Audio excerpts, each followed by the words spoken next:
I did start my demo day last night, so I'm a little bit tired. So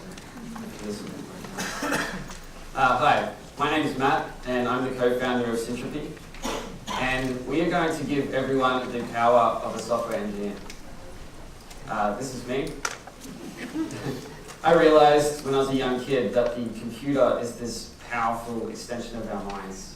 So I spent my entire life learning how to code, and I'm pretty good at it now. I could shadow you guys at work, and I could probably write programs that do in seconds what would otherwise have taken you minutes or even hours. But I'm in the minority. Only 1 in 300 computer users can do what I do because writing software is really hard.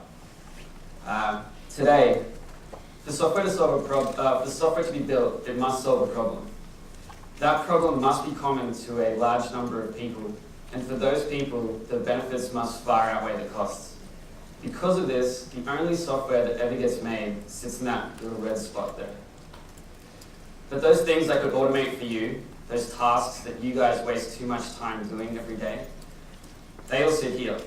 And nobody's ever going to write those programs for you. But what if you could? At Syntropy, we are building a new type of digital assistant. It's like having an experienced software developer looking over your shoulder, watching what you do, and writing software to do it for you.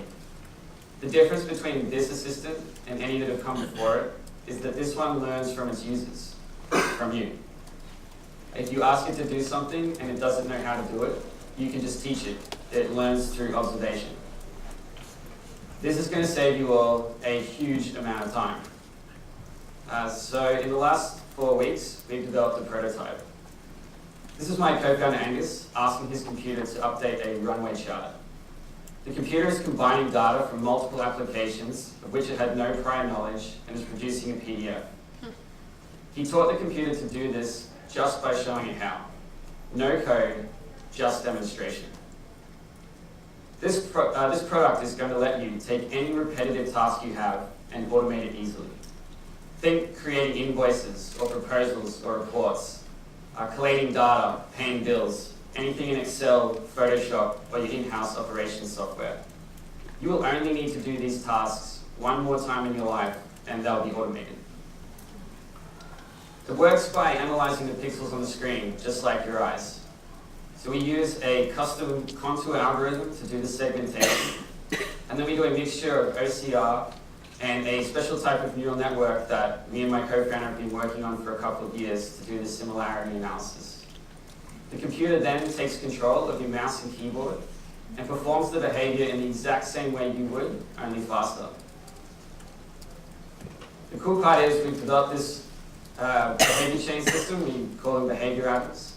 Essentially, every time you perform an action on the computer, it's not just the thing you do. You have a pre and a post expectation. So you're about to perform something. You think, okay, what state is my computer in right now? And is it the right one to perform this action? And then after you perform the action, you think, how's the computer done what I expected? So an example here would be, take the submit button on a form. When you guys fill the form out, if you save this behavior, an expectation of filling in the last input box would be that the submit button becomes enabled, and so it can be clicked.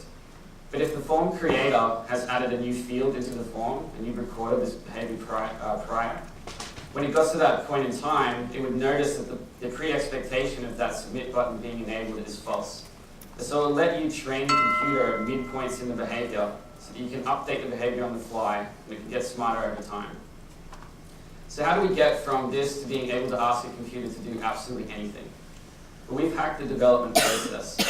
Unlike every other digital assistant, we don't build the behaviors for our users. Our users create and share their own. We instead focus solely on improving the software's ability to learn. This means that we can have an exponential growth in abilities, but require a drastically smaller development team to get us there. Our ask for being here, I guess, is we're very early, and so we've got a small team of users that we're iterating over, and while everybody has good use cases, we haven't found that really solid overlap to work with. There are some really large enterprise markets that align with us, but we're really interested in consumer. So if you would like to help us transition the world from an age of sharing information to an age of sharing abilities, please come and say hello after. Thank you.